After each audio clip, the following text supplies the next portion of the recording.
Yeah. So this is a perfect time for me to ask you this question then, because I know you were one of the stage designers at for the last Carolina Classic.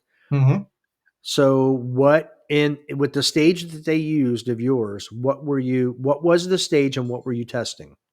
Sure. I think mine was stage 3. Um, there were a couple of elements. So uh, mine was the one where you could run over to the right first and shoot 3 poppers and a couple of paper, or you could, step right in and shoot a target off to the left. Um, it was sort of an L shape, I guess, the way that it came out on the ground. But the primary focus there was long transitions. So in the middle of that stage, you had 2 openings, basically in a hallway, where you had targets that presented at different points of space. So no matter what, you were, transitioning, to one side of the stage and shooting a required target. Then you had a couple of option targets, that could be shot from different locations. But then there was a wide transition over to the next. And then in each array, there was also throttle control. So there were a couple of close targets and there were a couple of farther targets. And the very last array, you had like a muzzle distance no shoot partial. Um, that I wanted to entice people to come rolling in there quick and just hammer on it. Um, with a little bit of risk, of no shoot. So transition, uh, set up on the steel. Um, there was definitely some entry and exit, and throttle control, throughout that whole course. So I opted to run over to the right first and shoot the 3 poppers and 2 pieces of paper and reload against the grain coming across, to the next part. Uh, Ben Barry, I watched him do it. He stepped right in and shot, the paper that was available, to his immediate left. And Okay. I saw a couple other competitors, run over, shoot the steel, and then they exited the shooting area and went forward and came in um, on those side views. So some people um, cut staying in the shooting area. So that pleases me. When I watch different shooters come up with different stage plans, that does make me feel like I did a good job. Yeah. So start position is kind of right in the middle, on the back line there, and Okay. so right off the bat, you had to kind of make a choice. Am I going to draw to the target immediately left? There's a hardcover partial right next to the barrels on the left there. Yep. Um, or am I going to run over to the right? So that was sort of decision number one. I think in general, most people opted to run over to the right first and go to those poppers. Um, and then in that rightmost position, you had some decisions to make about target order. I saw some guys, in lieu of setting up on the poppers, they came in deep, shot a hardcover partial, and then tried to back out on the poppers, or at least set themselves up for an exit on the poppers. Um, again, I ran over to the right. I shot, 1, 2, 3 poppers. I shot 2 additional paper from that position. Yeah, that both of those. Yep. And then I reloaded, moving left, back towards the start position, and came in on that partial exactly. But I saw a number of people, go over to the right, shoot those poppers, and they actually exited the shooting area forward, um, and came out and came in on that side opening. Yeah. So where that barrel stack is, right there, yeah, there's a 4-foot opening right there. Oh, Yeah, okay. So they ran in. So the stage plan there would be step in and shoot the partial target immediately left, run to the right, shoot the steel and the required paper in that position, and then exit the shooting area, moving forward and come through that gap. Which was an interesting idea. Because they could basically shoot the targets in the array directly forward, but now they got to make essentially a 180 turn, a 180 transition to shoot And a come required back. target. Yeah, well, there's also a required target uh, just to the left of the poppers that is only visible from that. Yeah, there it is, right there. It's only available from that middle opening. So people had to kind of figure out, how am I going to make this 180 transition to shoot that required target and all the targets over on the left. Uh, Right. and I saw a lot of different ways, that people executed this. And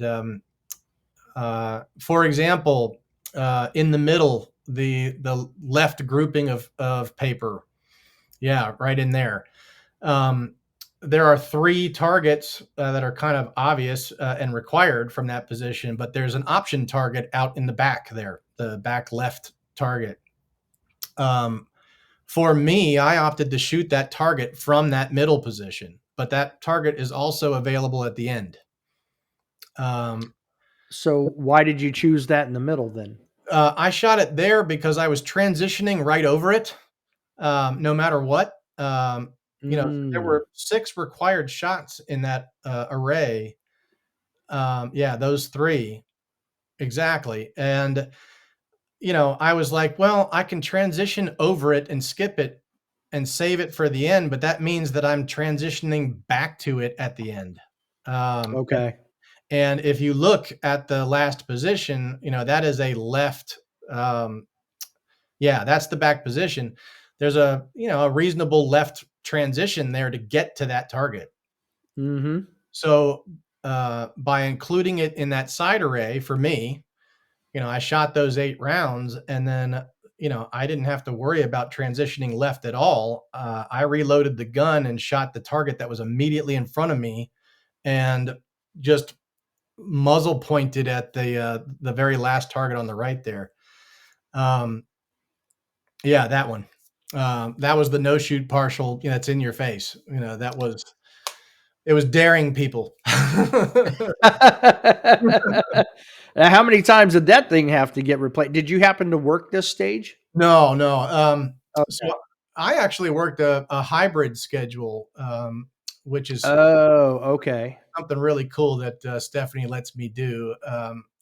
I run staff squads on Friday, and then I shoot on Saturday with the Blue Bullet shooting team, uh, and then I work a stage on Sunday. And I ended up at Chrono this year with Ben on Sunday. Um, but in any event, not to drag that out, but and for our audio only listeners, I apologize that you're not getting the full brunt of what we're talking about here. But basically, each of those positions had micro decisions, right? Do I come in on a partial target, or do I come in on a 13-yard mini popper? You know, do I immediately run on the draw, or do I just cross step in and shoot the first target in my face? Uh, So you're giving people lots of options. sure. When I come into this array, am I going to shoot the array from left to right or right to left? Am I going to enter on, this available target, knowing that now once I'm in position, I have to transition in both directions? Or am I just going to dig and get into position and shoot the entire array left to right? Um, those are the kinds of things that I like. Um, making people think about those small decisions that really separate the tenths and hundredths of seconds, right? Um, Well, but also at the same time, it's look, it that's another way to separate the classes because I don't know. I may have looked at that far left back target differently because I may have looked at it like, oh, I can shoot it closer, so I can shoot it faster. But now with what you said, I'm like, no, I think your way But is you actually, probably the better way. again, you were already in there. You're shooting a bunch Yeah. of targets, and you are transitioning right over top of that target. Why Yep. not, hit it And it's then? open. Yeah, why not hit it Yeah. then instead of coming to another position and making a left A transition? wider transition. Yeah. Yes, it is closer. You are not wrong, but you are adding some transition time. And again, uh, different strokes for different folks. I saw a lot of people shoot it in the last position. I saw only a handful that shot it in conjunction with that array, because I think the feeling there was they wanted to get out of that middle position as quickly as possible.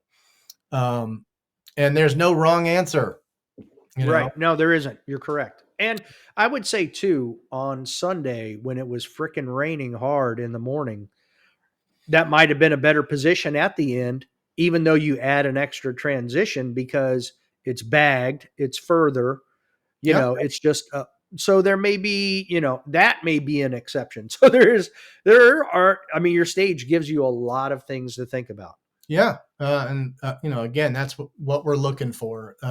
You know, I'm going to make you go to all the places, but I am going to present a lot of possibilities, right?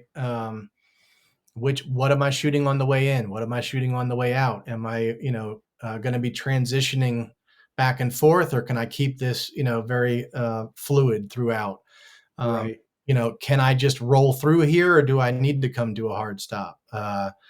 You know, uh, Again, the people who exited the shooting area at the right and came around, um, they basically had to do a 180 transition from one side of the range to the other side of the range to shoot. Whereas the people who came in from, um, the The right right, side.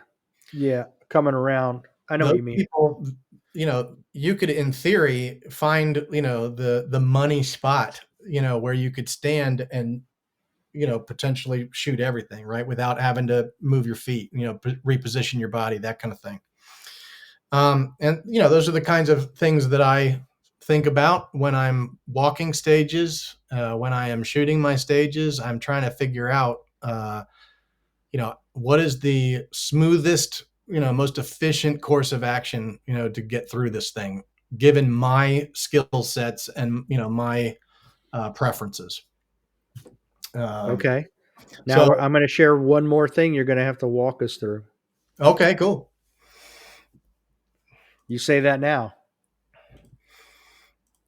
Is this the video that you posted of me shooting Brian's stage? Yeah, this is my Yeah. first, uh, my Stage one. my first, yeah, my first stage of the day, and And I, the I, stage one of the match.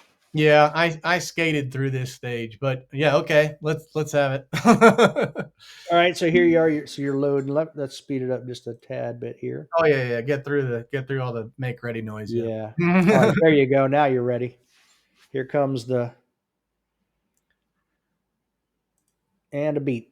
So you ran left. Yep, I tried to shoot that, first target coming in, post up for that steal.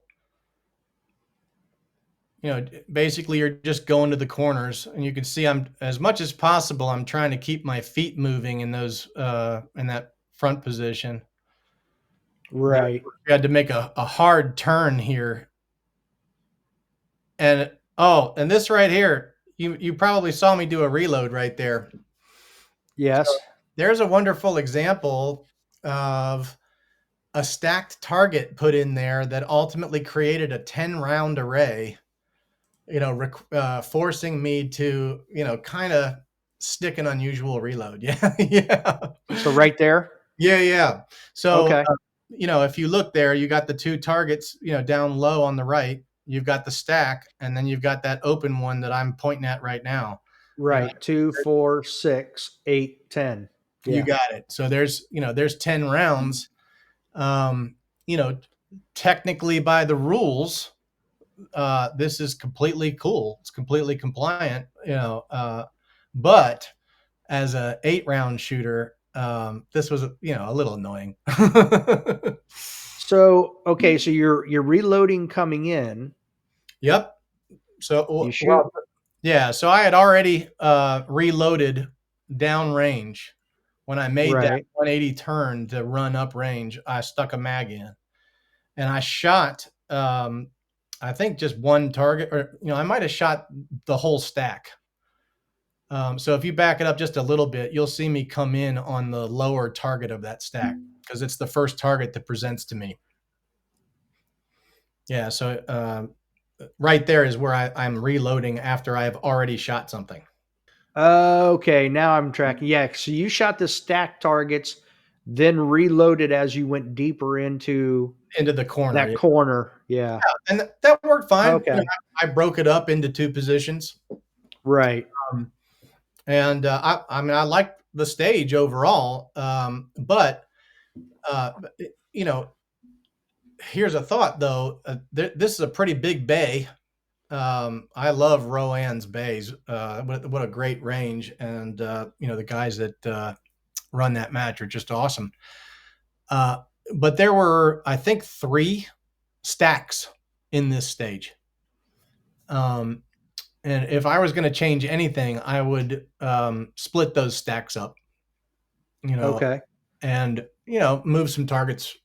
Instead of having one stand, 2 targets, let's have 2 stands, 2 separate targets in different places.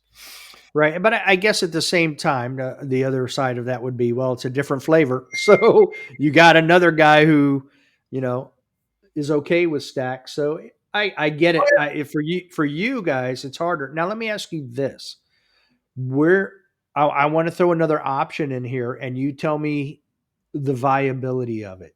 Sure. What if you were to come deep in, and as you came into position, came in on the lower target on the stack, Yep. shot the top. Now it's going to add another transition, but shoot this one, and then as you turned back, reload. Sure. But I'm doing at that point, I'm doing a standing load, uh, You are. which is fine. But, if there's a way for me to uh, shoot something and then, include a little bit of movement with my load, I'll typically choose to do that. Um, and so in this instance, I wanted to shoot the first thing I saw and stick a mag as quick as possible. Um, Okay. and beyond that, I don't know that there was a whole lot of extra thought, beyond that. I think I shot both stack targets because when I ultimately came into that position, I don't know that it made a lot of sense, to transition off of that stack, to do the reload and then shoot it again. I couldn't imagine that it would Yeah, yeah. So I'm pretty sure I came in, I shot the lower, I shot the upper, then I reloaded. Shot. as you transitioned. Yeah. Okay. But certainly, I mean, another way that you could do it, you could go all the way to the corner, shoot the lower right targets, and shoot the stack, and then reload, taking a single step to the left to shoot the final open target. Like any number of those, ways to break down that stage would have been viable if executed well. Right.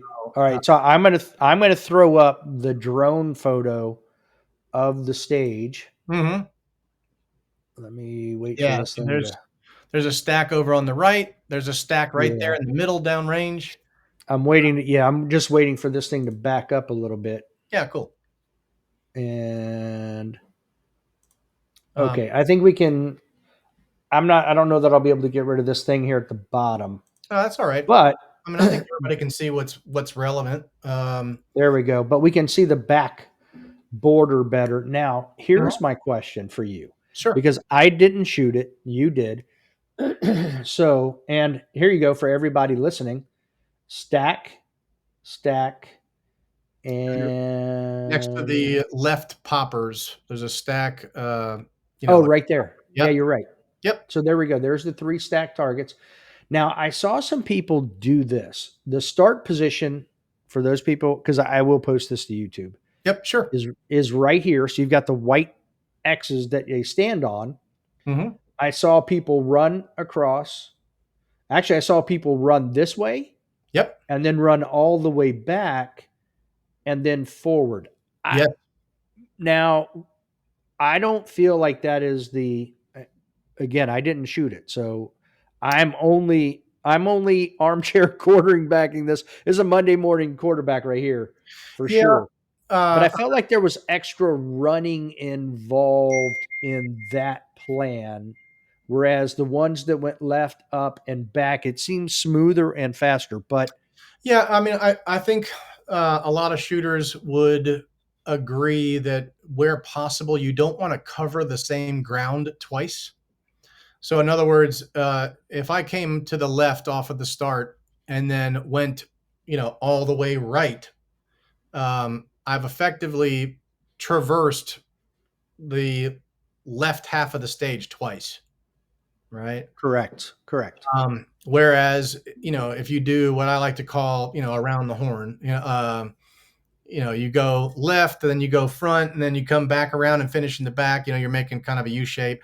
Or I also saw guys go to the right first and finish in the uprange left corner, right? Yes. Um, Yep. which also was totally fine. In fact, I walked both of those. I would have been perfectly comfortable, going right or left first. And I think, um, to his credit, Brian Wolf, I believe, designed this stage. He did a good job with this one because uh, those were viable options. I watched people counting steps in all kinds of different directions, and in the end, the steps were virtually the same, and it really didn't matter. It really came into um, executing good shooting fundamentals on the steel, number one. But number two, where were there opportunities to shoot, on entry, and where could you smooth up some transitions? The one thing that I didn't like about my plan, but it was unavoidable, is in the third position. Yeah, I ended up facing completely the opposite direction from where I needed to go next. Right. So I had to shoot a target through a port on the left, but I was getting ready to reload and run back right. So Mm, I had to make a full turn with a reload before I could really get going. Um, but there was really no great way around that. You were doing that, whether you went left to right or right to left. There was going to be some uprange, backwards movement or whatever, retrograde movement, any way you shook it out. Uh, right. and Yes, there so would be.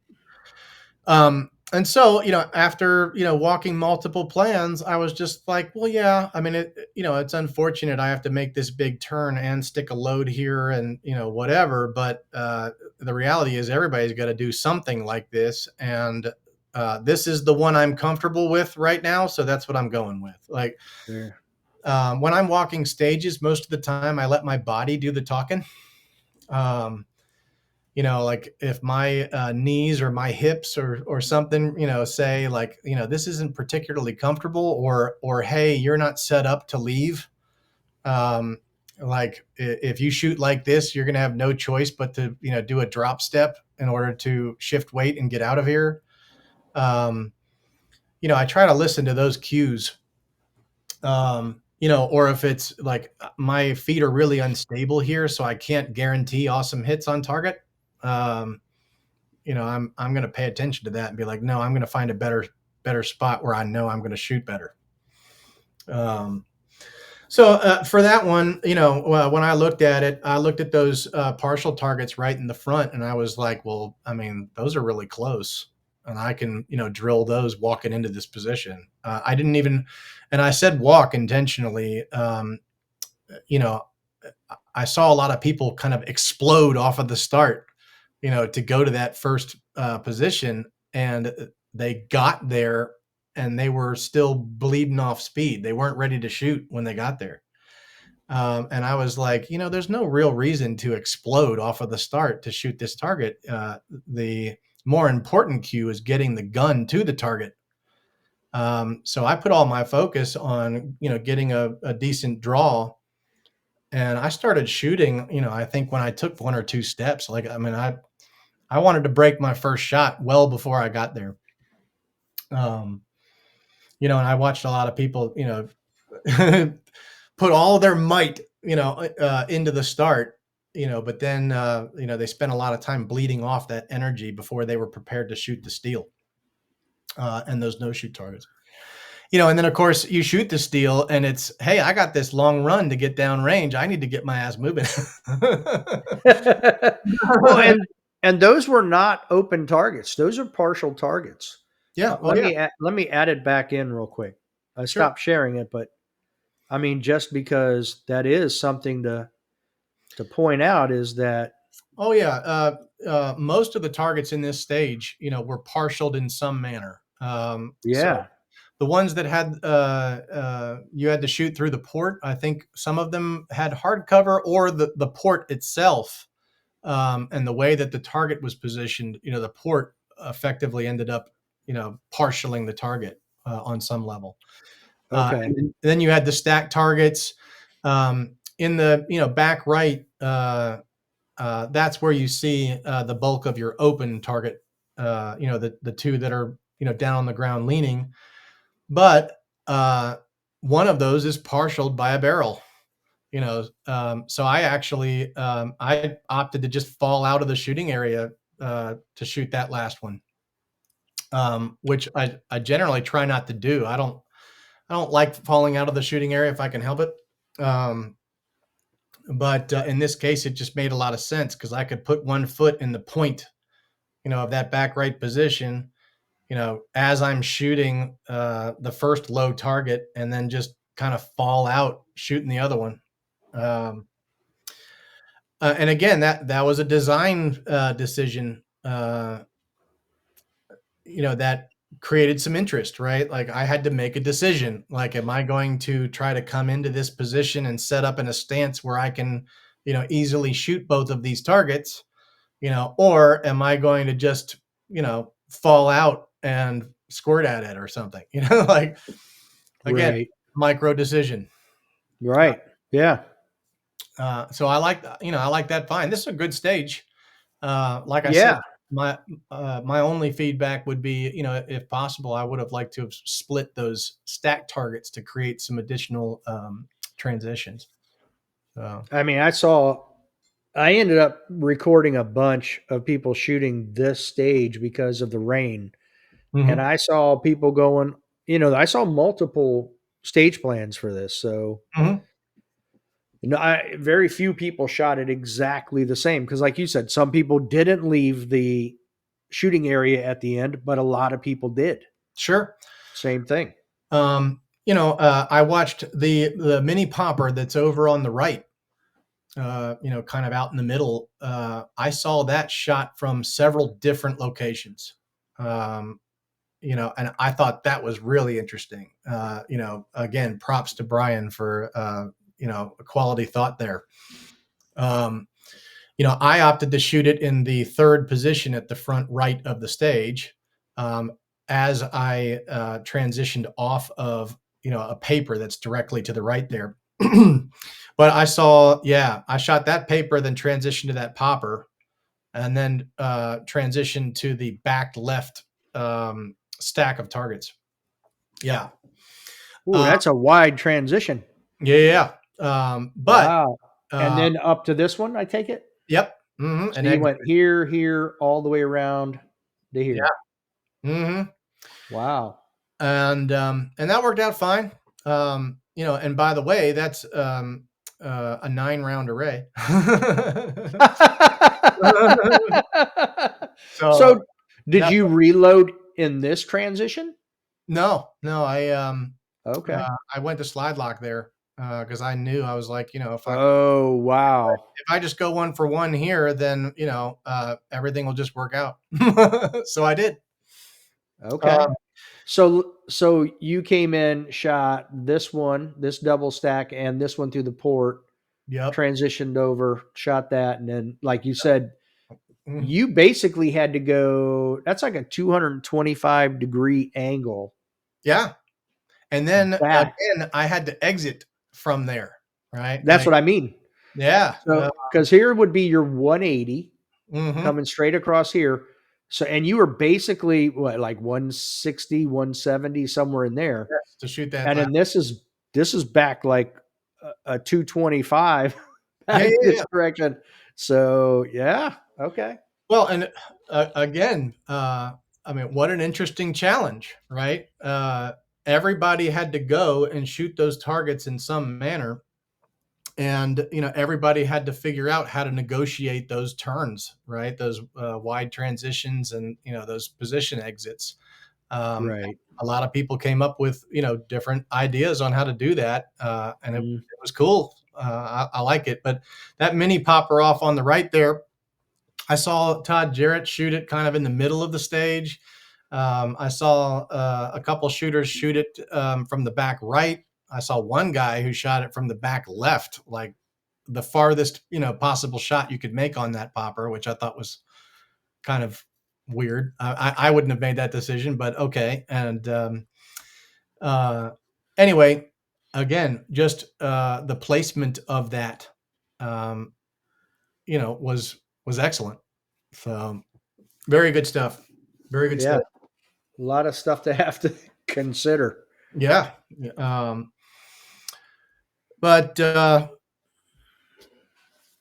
you know, stack targets notwithstanding, like uh, I wouldn't have changed that stage in the moment. I mean, when I showed up and walked that one, I was like, okay, these are the two viable ways to shoot this for me. This one feels more comfortable. Let's rock. And it was only after that I was like, okay, this decision I made was really good. If I had an opportunity to shoot this again, I might change what I did here, stuff like that. I like stages that are thought provoking like that. So, Okay, now you mentioned that you shot a hybrid schedule. yeah, At the mhm, explain to people what that was. sure. Well, this was, Stephanie doing me a favor, really. Um, so, I really enjoy shooting on Saturday with the Blue Bullet team. Um, you know, the NC Blue Bullet contingent, we're a pretty close group of friends. And several of them, are at Sir Walter with me. And uh, I wanted to work the match and contribute, but it was like, how can I get the best of both worlds? Was Stephanie actually, came up with this? She's like, hey, um, how about you shoot on Saturday, but you come and work on Friday and Sunday? Is that something that would interest you? And we've done this a couple of times now. Um, the year prior, um, I shot Saturday, and then I ran a stage with Ike on Sunday, and that worked out great for me. This year, I ran staff squads on Friday, um, and then on Sunday I worked chrono with Ben, and got to shoot with my team on Saturday. So that worked out great for me. Um, But I was going to say you're not the only one who shot a hybrid schedule, though. yeah, I don't know how many, but I want to say there were probably maybe a half a dozen people who did that. Um, Right. if if you have something going on in the weekend, like your kid's got a baseball game to get to or whatever, so you're not available on this day, but you are available these other days. Um, Stephanie will work with that. She's done a great job with the staff. I mean, the staff is what makes all of this possible. Um, and the staff really appreciates, her being flexible in that. Um, but when it's at Sir Walter, I won't have that opportunity. I'll be, working the whole time, and in the months leading up to the match, building stuff or whatever. But when it was at Roanne, that was a really cool thing for me. Um, so could I have, shot the staff match and, worked Saturday, Sunday, with the rest of the staff? Probably, yeah, yeah. But this was just sort of an incentive. It was you've contributed stages. You're gonna work, but you also, here's an opportunity for you to also shoot with your team, shoot with your friends. Um, and she gave me the option, so I took it. It was cool. Yeah, that's pretty cool. Yeah. Now, something we talked about on Wednesday, and I said I was going to ask you again today. There was a couple of them. The first one I'm going to go with though is you gave me your impression of the or recollection of the origins of the staff reset, Uh, like well, how that's from the best of your knowledge, as you put it. You're like, I don't know if this is 100%, but this is basically how that all started. well, I'm not sure if this is how it started per se, but more like the benefits that ultimately, led this to be a regular thing. Um, Okay. so, I mean, as long as I've been around, the section has done staff reset. Um, and I think the real reason for that is somebody recognized that there's a certain level of efficiency with staff reset that allows you to get more competitors through the match in less time. So somebody recognized at some point, like, hey, if we do this, we can run more shooters and maybe get out of here a little sooner. um, but when I came in the first time that I worked the section match, like it was just sort of understood, like this is what we do here. And after seeing it done and done well, I mean, like I mean, it did not take long for me to convert. It was like, okay, yeah, I get, because we can turn shooters, in a pretty consistent amount of time. uh, we can ultimately get more flights through, and it's a more equitable experience for everybody because we virtually eliminate reshoots, right? Um,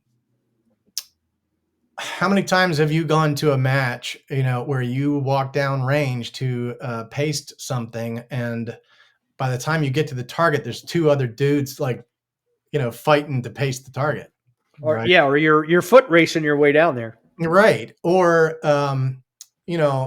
another scenario that I come across often, if I'm the guy who's been resetting the steel, for the last 4 or 5 shooters, and then I'm on deck, somebody has to recognize that I'm no longer setting the steel, and someone has to Right. pick up that responsibility. And so, all of a sudden, it's like, oh, the poppers didn't get reshoot. um, or premature patch targets, where people run down and they paste targets before the target was scored, right? There's so many different things that happen at local matches and even majors around the country that you know could be avoided if the staff was handling it. Now, I realize this isn't a very popular opinion in a lot of places because, let's face it, like the staff is already working their butts off, and now we're asking them to, do a little bit more. Well, But and that's what I wanted to ask you also is get your impression from someone who works these and yeah, has been working these. What are like look, we've both heard that it's boring if you're the shooter.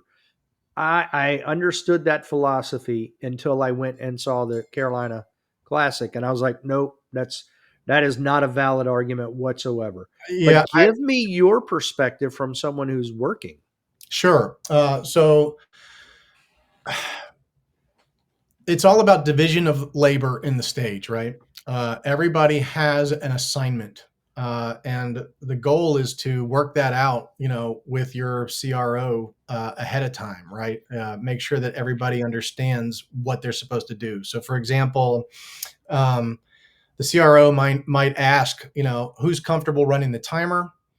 Is there anybody who is uncomfortable with picking up steel or something like that? Like, you kind of work out, what everybody's comfort level is, and then you assign everybody a specific set of tasks from buzzer to buzzer, right? So, for example, when I ran the stage with Ike in 22, I was running the timer.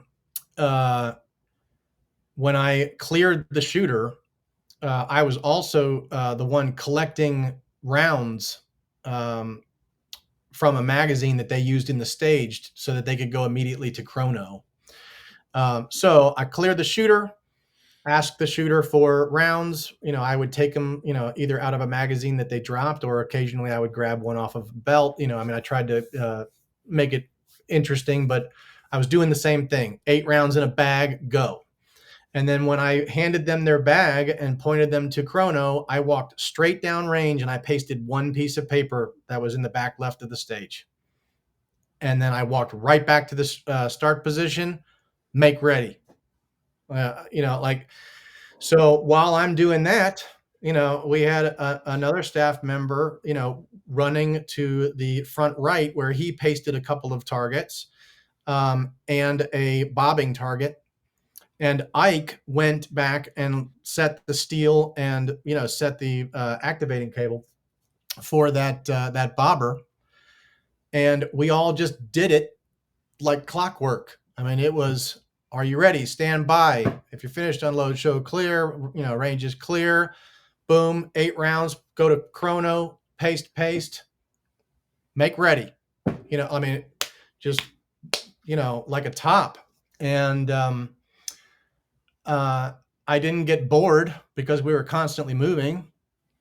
Although there were a couple of shooters that surprised me, with some things that, I don't want to go into details there, but there were a few, moments. But there was a exercise component, right? Like, I had to walk down to pace that target, but I'm standing around anyway. Right. Like, whether I'm walking a little bit to paste or standing by the start position, like, no matter what, like, I'm going to be there. I'm going to be standing on the stage. I might as well also be pasting something. Like, I'm sure you've seen this before. I've been to a couple of majors where there'll be a distant target, 15 yards or greater, and an RO will go down and guard the target. Like, make sure that no one prematurely pastes it before it's scored. The RO then, calls out to them, what's that one? They yell out the score for that target, and then they wait for someone to come and paste that target. Yes. Why didn't that RO have 2 pasters on them? They walked all the way down there and waited and guarded that target. Well, once they called the score, he could have, pasted those 2 holes, and no one else had to, walk down there. We didn't have to wait for somebody, to, recognize that need and paste it, right? And even further, you put a paster gun in that guy's hand, and a paster gun holster, you know, it's way more efficient, right? So, I mean, my feeling on it is, in general, um, the division of labor is not so extreme that anybody can't handle it, right? Um, if you have a field course stage and there's 4 staff members or 5 staff members running it, One person is scoring, and they're generally, dedicated to scoring, right? That person is likely not doing any other resetting stuff because getting a fair, accurate score is priority number one. But everybody else is, going and doing a group of some kind of targets, right? So, if you're walking the same path and you're pasting 4 targets and lifting 1 piece of steel, in the scheme of things, that's really not a lot of heavy lifting, right? Right. Now, if I was, resetting the entire stage by myself, that would be a whole different story. That would be awful. Yeah. Uh, Yeah. Different story altogether. I no, mean, unless I've been to nationals where there's only been like 2 paper and 2 steel, and that was it. That yeah. would be simple. That'd be easy. Like, chick, chick, chick, chick, Well, I mean, at done. handgun nationals, I mean, we had the bill drill, Oh yeah, and yeah. You can't get more than one person in there to tape that up anyway. but it happened. you know, my squad, while we were shooting that, there was always that same fight. There was, 3 guys Right. standing there at that target with pasters. And it's like, hey, chill. Only one person needs to pace this target. Yeah. But that's the kind of inefficiency that comes when you don't have a set plan of division of labor, right? If everybody knows their job and they just repeat it over and over again, exactly the same, it works like a well-oiled machine and things move quickly. Um, like if something's wrong with a piece of steel, it's going to get recognized, because the same guy or gal who is resetting it over and over again is going to notice, that one time that it doesn't go, back the way it's supposed to. Um, Well, and we also talked about, you get the opposite end of the spectrum too, where you have inclement weather, and let's just take Friday of handgun nationals. mhm, Okay, sure, that horrible day, downpour. Those guys shooting on that day, they're going to need more time to clean their magazines and crap like that. sure. So, or maybe I'm thinking of IPSC nationals, but either way, Well, IPSC, yeah, whenever you have nasty weather like that, it takes longer to clean your equipment, to get it ready, to get back to help with setting the stage. So if you have more people now back in the back to having to clean their gear because they've been shooting, and fewer people to pace the stage, you run into the same problem where targets get missed okay, and yeah, things like that. yeah, I see where you're Yeah, going. Sure. I mean, yeah. that, definitely creates additional distraction, without question, yeah. And the flip side of that, shooting a staff reset match as a competitor, um, I mentioned this before when we spoke, but, I think it's worth mentioning again, like, as a single stack shooter, I'm not cleaning 1 mag, I'm cleaning 3, 4, or Or 5 mags. yeah, yeah, exactly. So I appreciate, when I get done shooting a stage, I don't have to worry about getting back in the game so quickly to help paste. I don't have to worry about looking like a jerk, Yeah, yeah. for not Nobody's waiting on you. right. Yeah. Yeah. So I enjoy that preparation time. I enjoy when I get to the next stage, I have plenty of time to visualize and memorize, what it is I'm about to do. Um, you know, I also enjoy actually being able to watch some other shooters from time to time. There's a lot of matches that I go to where I do not have an opportunity to actually watch other people shoot. Uh, Well, and I was going to say that a couple of things that I witnessed is one, I've never seen people take their time and clean so much gear because they were afforded that opportunity. sure. Two, they were socializing more than I've ever seen people socialize. And three, what you just said, if you are going there to be a competitor and actually try to win something, okay, whether it's your class or the overall, whatever it is, if it's a staff reset match, you are afforded the greatest opportunity to do your best because you can focus on what you're doing. You can watch other people. You can see where they're making mistakes, and you're like, if I do this, then I can take advantage of that. Yes, I can So capitalize on that mistake. That's right. exactly, and it's like it it even gives you that opportunity. How many times I know I've done it where, okay, it's going to take him 30 seconds to shoot this stage. um, I'm gonna real quick peek around the corner just to watch somebody shoot this other stage real quick, and then I'm gonna come back so I can have time to help reset the stage. Well, now you don't have to worry about coming back. You can actually mosey over and watch that next stage for a minute and then come back, and you haven't done anything wrong, or Yeah, you don't feel guilty that you didn't help. totally. I mean, you also have time to use the restroom and maybe go see Yeah, good point. the vendor area or something. I mean, like, Yeah, uh, the people who are saying that they would get bored, I think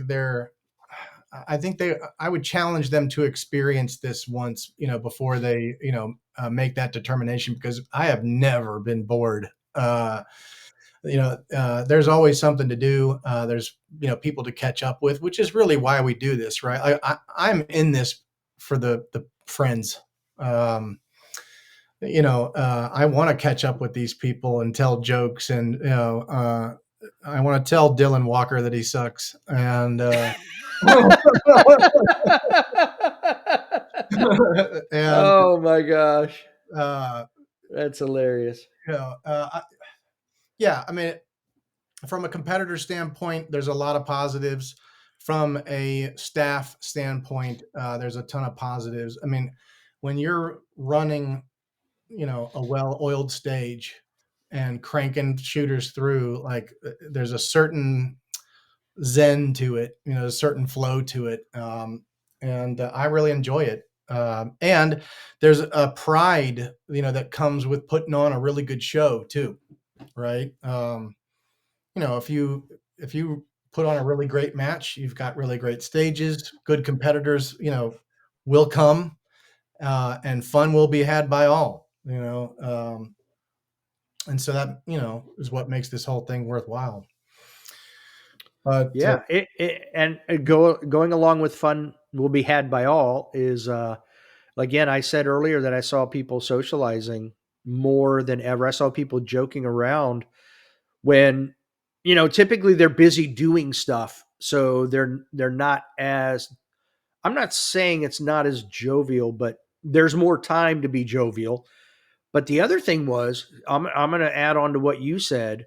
I've also never seen so many people like gather around to watch people shoot, because they're not back there having to get their gear ready, and yes, they're not in a rush, so they can stop and watch and actually kind of, whether it's cheer each other on or, like you said, give Dylan a hard time when he's done with the stage. well, You know, there was that back and forth, and it did change the energy. Look, I went to the Virginia State match a few weeks later, and I loved that match just as much, but the dynamic is completely different. Like, I couldn't interview people. I didn't have time because they were all busy. They were either trying to watch people shoot because they're getting ready to shoot, or they're cleaning something, or they're pasting. It's just a completely different dynamic. totally, I get that. And like I said, I worked that hybrid schedule specifically because I wanted to shoot with my team, and you know, uh, staff reset afforded me the opportunity to do a little bit of, you know, ball busting and coaching and cheering and, all of those things combined, with my boys, and, um, I think if it was a different scenario, I wouldn't be talking a whole lot. I would be eyes closed, visualizing. I would be, you know, Yes. trying to reset my equipment. I would be all focused on my game, and there wouldn't be much room for anything else, beyond resetting and being ready to play. Reset, be ready to play. But when I just have to play, I have so much more fun. And shocker, when I have more fun, I perform better. I think You're probably, relaxed. yeah, I Yeah. think most people would probably agree with that sentiment.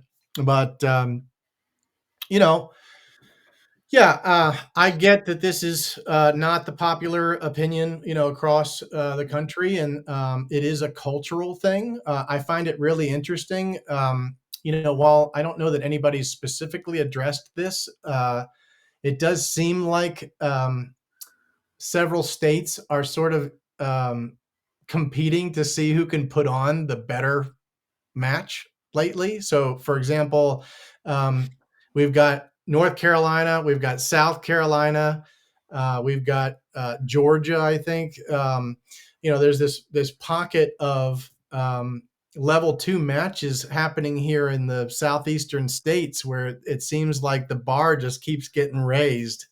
Um, you know, uh, Not just focusing on staff reset, but also quality of props and quality of challenges. And Belton's got this crazy vendor area thing going on with Tom Castro. And there's just more. Like, how can we make this a better experience for the competitors? And it's driving competition in uh, putting on good matches, right? Within the area. Hmm. Yeah, which I love. I just think that's way cool. Um, because then we can all watch each other, or go shoot those matches and see how they're doing it, and take some of those ideas back to our club, and so on and so forth. And so um, there's this pride, in who can put on the best show. What worked, what went well, how can we do it better? We're always trying to get better. We try to get better as shooters, we try to get better as match officials. I love the culture, but I also understand that that doesn't necessarily exist everywhere. um, and frankly, I do think on some level, we are, um, I hate this word, but I mean, we're blessed, with people who are willing to get involved here. We've got a lot of great people at all these clubs. North Carolina's got some awesome clubs. They really do. Um, and I think South Carolina, I mean, that was a hell of a match. I really had fun. Um, you know, uh, I like to see where this is going. But there are a lot of clubs out there that don't have this kind of uh, culture, camaraderie. The unfortunate side of matches is the majority of match directors out there across the country are burnt out big time. Um, and rightly so, because they're basically doing it by themselves. Um, which is why I said earlier, like, for the listeners out there, like, help contribute some. It'll go a long way. And your match director will remember you. And there's always perks, to getting in good with your local match officials. So, Well, and when we talked on Wednesday, and you mentioned it earlier that you're not the match director, Hmm. but even though it's Robert Walker, he might be the match director. You mentioned how you still have Chris DeBruin helping, you're helping, Ben Barry's helping. Mhm. So so Robert's not on an island. So you guys actually attack it as a team with one guy in charge, but there's a whole team there, Mhm. and that's obviously the way to do it. Oh, yes, I wholeheartedly agree. I've heard some people talk about rotating match director responsibilities. I think it was Joel Park that was talking about, how they have like a schedule where, you know, whoever takes January, is not going to be the match director again until June, or I don't know how that works, but they rotate responsibilities so that they avoid burnout. Whereas I think the way that we do it is we divide, Robert delegates responsibilities, or um, I don't know. I mean, we got a lot of cool people that have a lot of great skills, and Robert's superpower is bringing all of them together. Uh, yeah, I mean, he's a super cool dude. He's really, really chill, and if he sends the word out, that he needs help, people will show up. Um, Nice. whereas, yeah, I mean, again, I think superpower is the right word, because I mean, I think if I sent out the same message, some people would show up, but probably not as many as that would show up for Robert, right? Um, That's you know, funny. Chris, on the other hand, I mean, he is, got an engineer's brain. Uh, you know, he does a lot of our movers. Sets up the cabling and everything for those. He handles all things scoring, tablets, practice score, whatever. So if we have something that's complicated, or a puzzle, or has any level of problem solving in it, it's like, well, have Chris take a look at it. So understanding what everybody's skill sets are, and delegating those responsibility, everybody's doing something. It definitely helps prevent that burnout, I think. Um, and we're all really great friends, so I mean, we get to spend time, doing the stuff that we love, which is, you know, what this is all about. So, All right. So I've had you on here for quite a while. oh well, you know, Um, whatever, man. If you want to cut it, that's cool. If you want to keep going, that's cool too. I'm having a lot of fun. I do appreciate okay. you on As here. long as you're good with it, we'll keep going. Oh yeah, yeah. I Okay. mean, I my friends will tell you I'm a talker. So I'll keep going until you tell me to stop. Uh, Okay. if you haven't Well, figured I it out already. well, along this same theme, another thing that we talked about on Wednesday, I'm going to use the word recruit. I don't know if it's the right word, but um, you were telling me what you guys are doing to, as I said, kind of recruit people in long term. Can you talk about that again now for the people listening? Yeah, yeah. Well, what we were talking about was incentives. Trying to come up with some kind of ways we can entice people to want to be involved with our crew. And that can be things like, if you come to setup day, you get your match entry for free, and you have an opportunity to walk the stages the day before everybody else. And um, there will be experienced competitors there, like myself, like Robert, Ben, Dylan, whatever. There'll be everybody there to talk about stage plans. So my read is, a lot of the people that come and help contribute also come away learning something about stage breakdown, and techniques that they can use when they shoot the match the next day. Um, on top of that, people who are regulars, who are Sir Walter Club members, for example, like, we'll invite them to come out and practice with us on Wednesday nights. Uh, Oh, so, as a reward, I guess, for contributing on build day, um, you're now invited to the inner circle, right? that's actually a pretty big benefit. Yeah. Oh, yeah. And it's like, well, you get to shoot with the junior national open champion and a single stack GM, and you get to get critiques, and you get to play with props that you maybe don't normally get to play with, because you're now a member of the inner circle or whatever.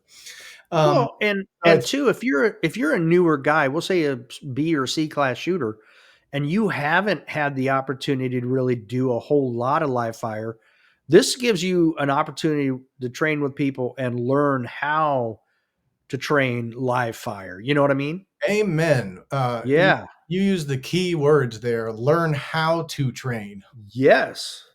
I think that's probably one of the biggest hurdles in this sport is learning I how agree. to practice. Yes. Yes, and so yeah, I do see that as a viable incentive, to get people to come out and shoot with us. Um, so it's been all about figuring out, what are some things that we can, give back to the people who are, contributing to our match. Well, we don't have a lot of time and we don't have a lot of money, but we're all going to be here shooting on Wednesday anyway. Why don't you come out and learn something, and play with us? And that has also, built a lot of really great, long-lasting friendships. Um, and uh, Another side benefit is figuring out like what people do professionally, and maybe getting the inside track on some stuff, right? Like, um, is like, hey, Joey over there is a plumber. Well, it just so happens I need a plumber. So there's a lot of buddy system stuff that goes on there as well. And I mean, we're trying to foster these relationships and keep people excited so that they will continue to come and shoot our match, but also will show up and help us set it up from time to time. Um, I have a little package that I put together of stage design resources that includes a cloud folder with the SketchUp installers for Mac and PC, some SketchUp templates, and a series of YouTube links with, like a primer videos of how to get started in SketchUp. Oh, Uh, cool. and a document that I wrote up, called, USPSA Design Best Practices or something like that. So if anybody ever says to me, like, oh, I'd kind of like to try designing a stage, I'm like, really? Do you have an email address? Because I have got the thing for you. Oh, goodness. um, so having resources, readily available for people is a cool thing. Again, I kind of hate that we have to, talk about incentives to try to drive up interest, but I do think that helps a lot. We got a great Well, group. and I think there are people out there that listen to this that are in the same boats, just trying to come up with different things to maintain the shooters they have, for Sure. long term and get that assistance. And anything like this that can be talked about, it may not work exactly for them, but it may get them to think of something else to help that other club with retention of shooters Yeah. and get more participation. Well, and again, wonderful segue. Uh, why are there not more resources available for clubs to share stuff? Right. I mean, I've heard a lot of people talk about this of late. Um, I think Ben, probably has talked about this on his podcast. Um, things like some kind of handbook, for how to run a successful USPSA match, right? When we were talking the other day, the example I used was a McDonald's franchise. Hmm. When you buy into a McDonald's franchise, you don't just, you know, pay your money and then go figure it out. Like, you are given, step by step instructions and you follow their plan, right? Like, there's no F around and find out, you know. um, but Right. It's tried and true. Yeah. but if you think about it, USPSA's franchise is kind of like that, right? You ultimately register as a club and you pay your fees, and that's it, right? There's So you have to fiddle around and find out. that's right. Yeah. Something as simple as some information on, um, what are the typical props and where can I source them, or how do I build them, right? Like every club has had to figure out how to build walls, right? How come we don't actually have a plan for walls sitting up on the website, right? Yeah. Everybody uses barrels, right? Well, what about some instructions for the best methods of attaching them into a double stack? I mention that because my club has, tried several different methods, before settling on one, right? Um, I mean, it just seems like there's some information like that people have already figured out, but there's no central place to share that with everybody.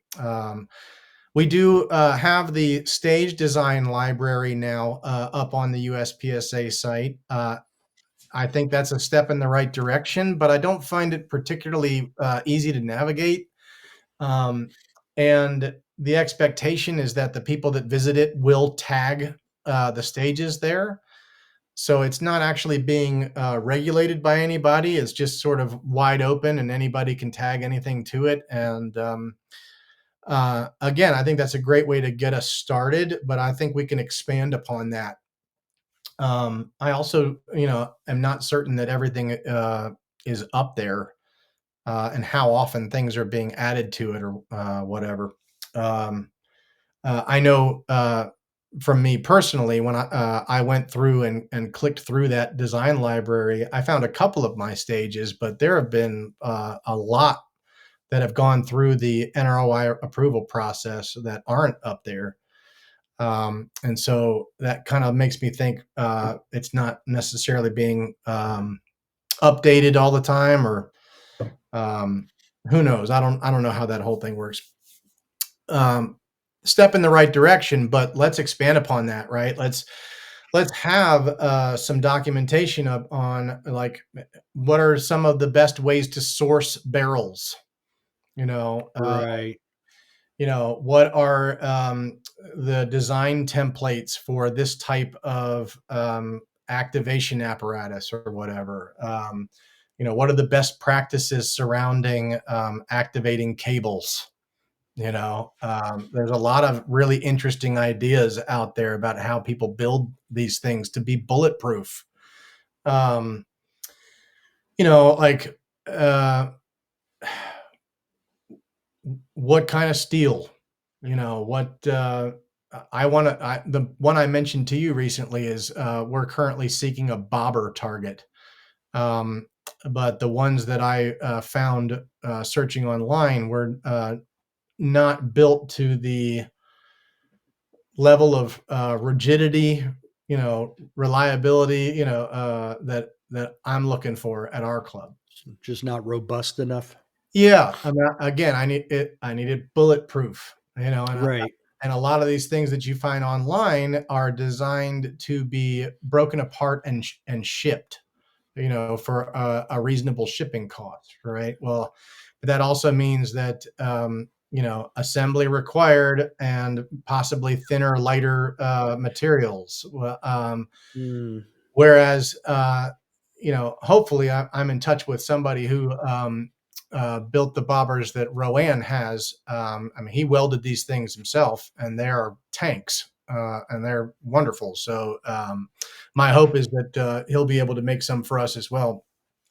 Um, so not all. Well, and Yeah, and going along with that, I mean, you guys are Area 6, but let's say he's in North Carolina, he's still close enough that, you know, Pennsylvania, Maryland, Virginia, South Carolina, Georgia, they could buy the same targetry from this guy. yeah. You know what I mean? Well, this guy I'm working with, I don't know that he's in it, to make a business out of it by any means. I think he's doing it because he's also enjoys the sport and is helping us out. But I don't get the impression that he wants a lot of extra work. However, there's another fella, that Walt Pagel, who made the bobbers that have been used at nationals.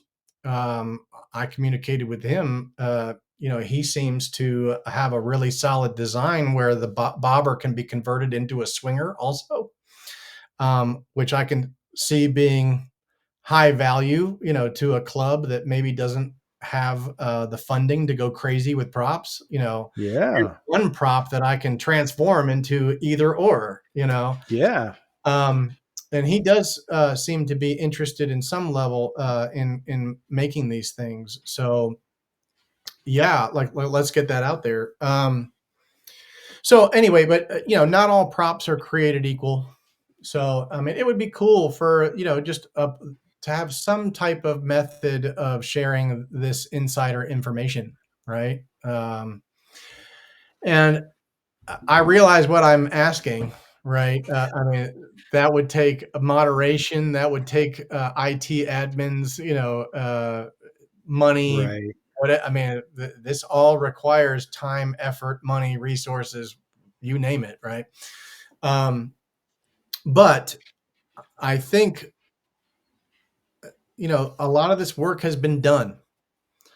I don't think that the next step of cataloging it, would be that big of a jump from where we are now.